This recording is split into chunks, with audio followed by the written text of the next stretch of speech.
warahmatullahi wabarakatuh. Saya Amar dan hari ini saya dengan kawan-kawan saya terangkan sains bab 10 iaitu kimia dalam perubatan dan kesihatan. Okey, jadi yang video-video selanjutnya korang tengok sampai habis. Okey. Gerak lu papa rojak.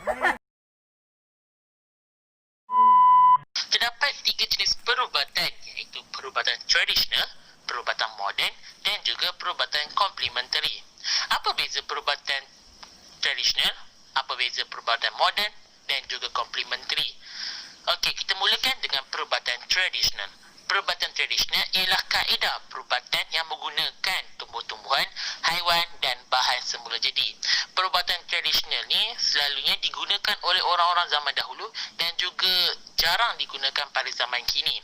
Okey, antara ciri-ciri perubatan tradisional ialah diwarisi dan diamalkan turun-temurun. Pembuktian keberkesanan secara pengalaman dan juga kos rawatan yang sangat rendah. Seterusnya ialah perubatan moden. Perubatan moden ialah perubatan campuran seni merawat dengan pelbagai bidang ilmu. Perbezaan antara perubatan moden dengan perubatan tradisional adalah sangat ketara kerana perubatan moden ialah sains kesihatan dan juga bioperubatan. Okey, kita masukkan dalam ciri-cirinya pula.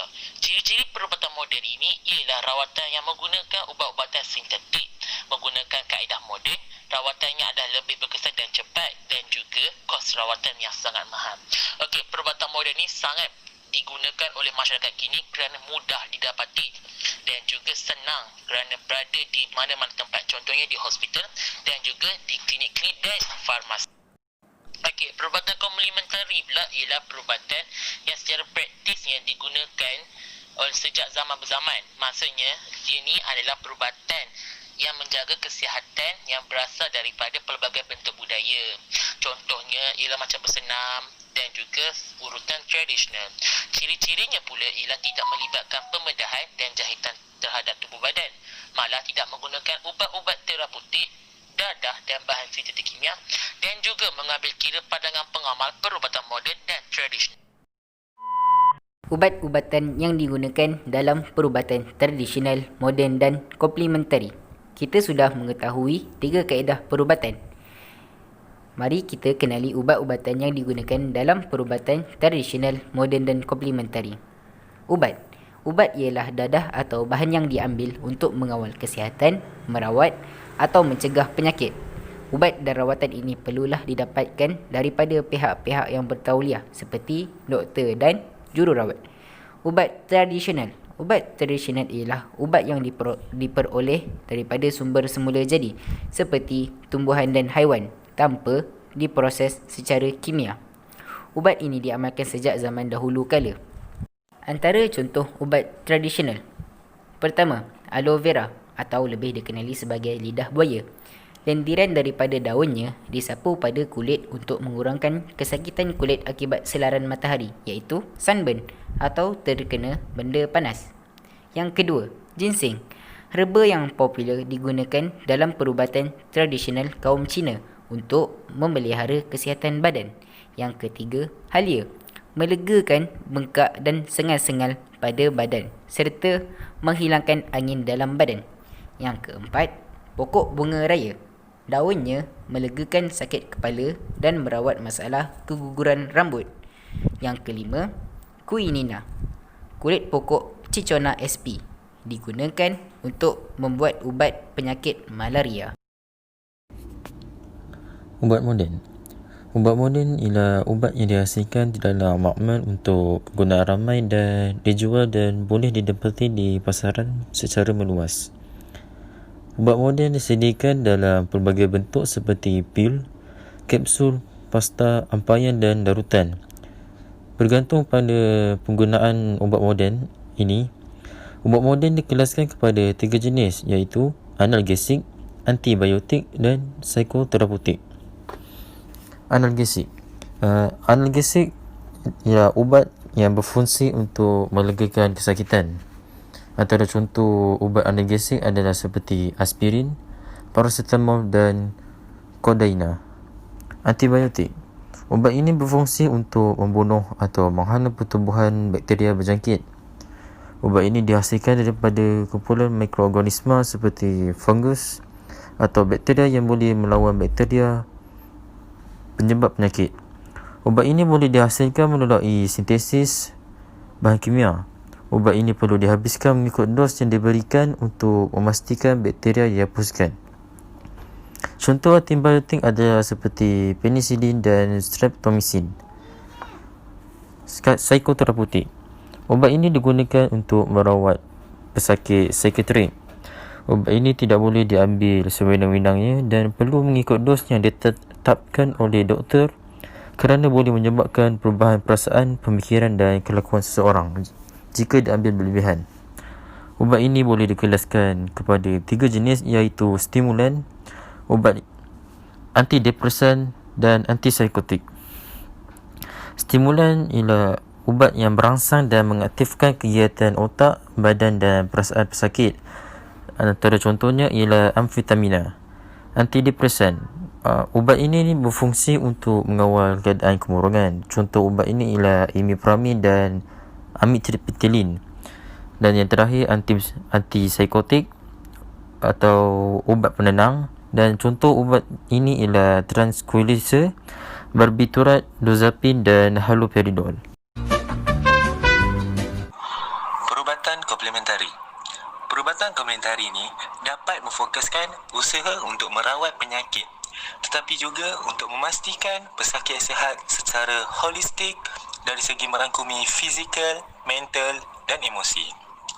Perubatan komplementari ialah rawatan tambahan yang dilakukan bersama dengan perubatan moden dalam merawat segala penyakit.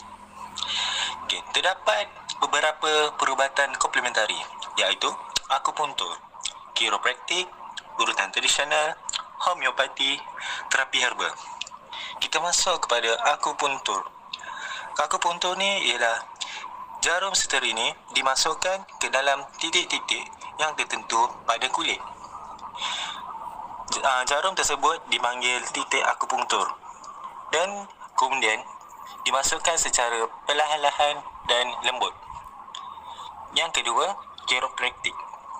Kiropraktik ni tidak menggunakan ubat, sebaliknya menggunakan kemahiran ahli kiropraktor untuk membentuk semula kedudukan tulang-tulang di dalam tubuh badan kita.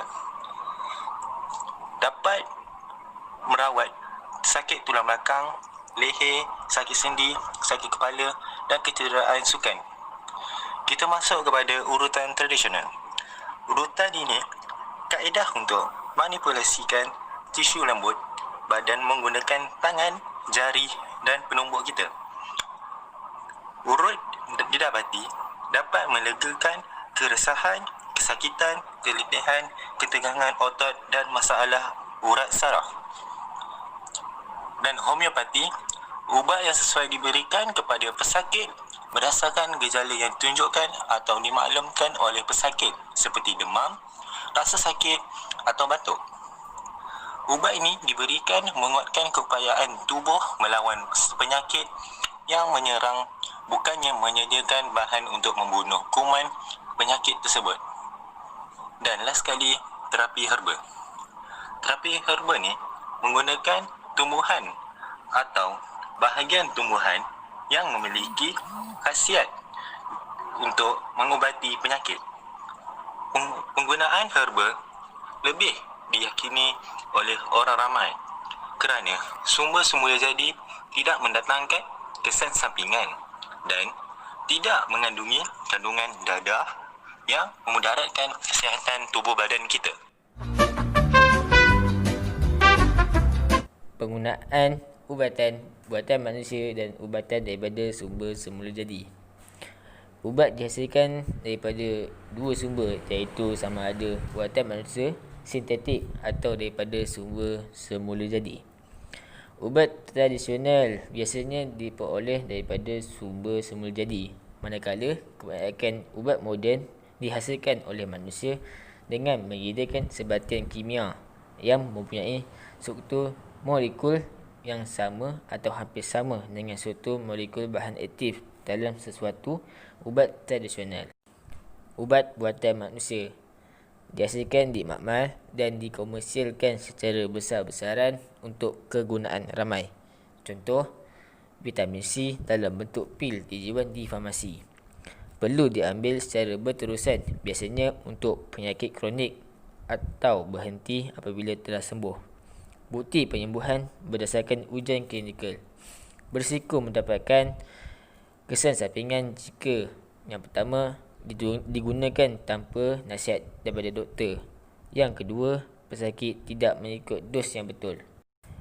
Ubat daripada sumber semula jadi diperoleh daripada tumbuhan dan haiwan.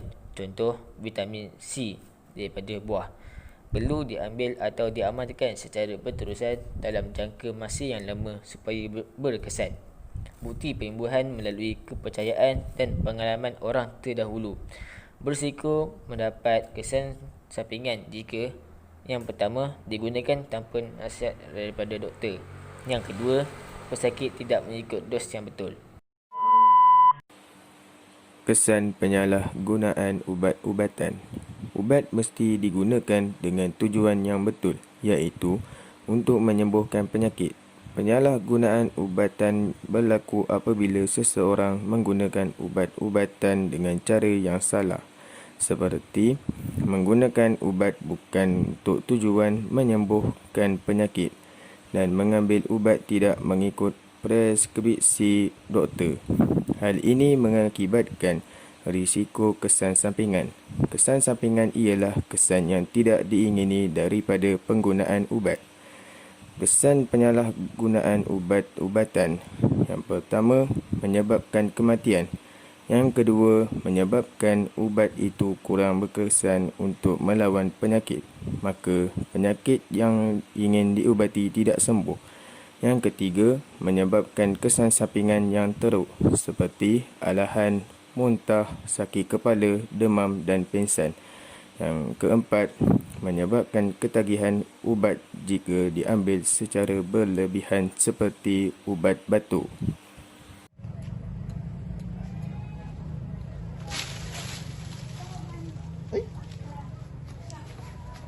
Okey, sampai sini saja video kami. Kalau korang suka video ni, korang like, korang komen. Lepas tu korang hantar kat kawan-kawan korang, suruh komen juga dan share kepada semua yang ada lah. Okey, dan saya Amar. Okey, Assalamualaikum warahmatullahi wabarakatuh. Okay. Ciao.